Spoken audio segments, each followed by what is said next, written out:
A reading from St. Matthew's Gospel, chapter 20. Jesus spoke this parable to his disciples. The kingdom of heaven is like a landowner who went out early in the morning to hire laborers for his vineyard. After agreeing with the laborers for the usual daily wage, he sent them into his vineyard. When he went out about 9 o'clock, he saw others standing idle in the marketplace. And he said to them, "You also go into the vineyard, and I will pay you whatever is right."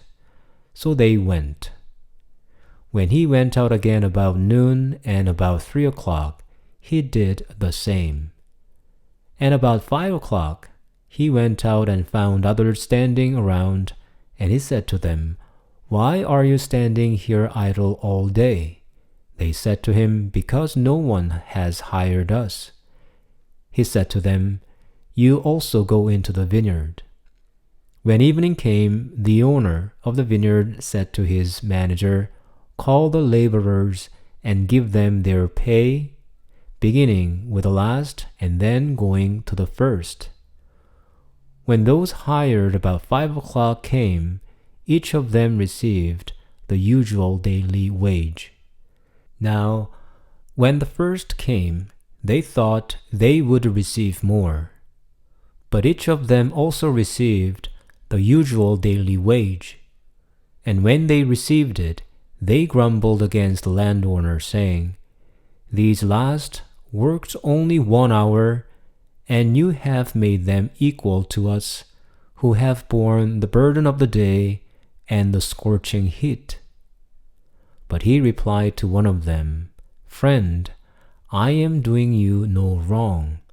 Did you not agree with me for the usual daily wage? Take what belongs to you and go. I choose to give to this last the same as I give to you. Am I not allowed to do what I choose with what belongs to me?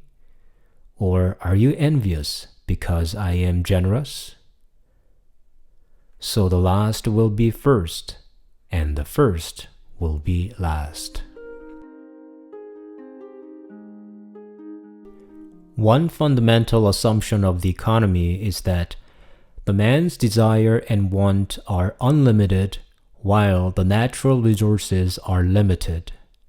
This assumption can explain many economic phenomena. Agriculture developed because simply gathering food from nature could not support the population. Trade developed because natural resources were not equally distributed in different places. All kinds of economic competitions are an undeniable reality because everyone cannot have to his heart's content. This situation of the man is well described at the end of Adam and Eve's story in the book of Genesis. When they were exiled from the Garden of Eden, the ground no longer gave food as it used to give abundantly. The man had to labor and sweat in toil to eat. And then a brother killed his brother out of envy, implying fierce competition among men. Shut out of the paradise, the man finds himself in constant need and incessant competition. It's all because we cannot find enough of anything. This unfortunate situation made it necessary for the man to look for justice. If everyone could go out and find enough at all times, we don't have to worry about what is my due or what is your due. Because everything on earth is limited, the man had to devise a way to distribute the limited resources people can agree with. The parable Jesus gives in this Sunday's Gospel shows a sense of economic justice in the time of Jesus. It seems Most people, even in ancient times, believed the resources should be distributed according to one's labor and effort, not by certain favor or luck. This is what the laborer in the parable expected. They didn't ask for something extraordinary. They simply expected due justice.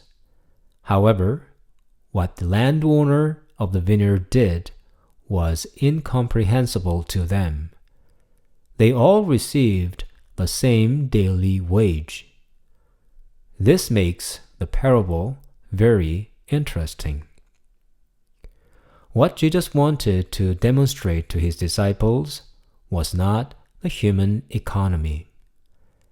As he speaks at the beginning of the parable, he was teaching about the kingdom of heaven. The greatest principle in the economy of salvation we often forget is this: God's mercy and his goodness are boundless. God the Father never runs out of his mercy. Nothing can exhaust the abundance of his goodness. God does not save good things against evil people. He gives good things to the bad people as well as to the good ones, as the sun gives light not only to good wheat but also to bad weeds. God gives good things even to sinners, so that they might have an opportunity to turn away from their evil ways. When a sinner repents his sins close to the end of his life, God gives the same salvation to him as he gives to a lifelong saint. No one has to compete against anyone. As long as he entrusts his life to God, he receives more than enough. The road to salvation is narrow and difficult, as Jesus tells us. Some of us have to walk longer. For some others, the walk may be shorter. But let us not forget these. All are invited. All have opportunities.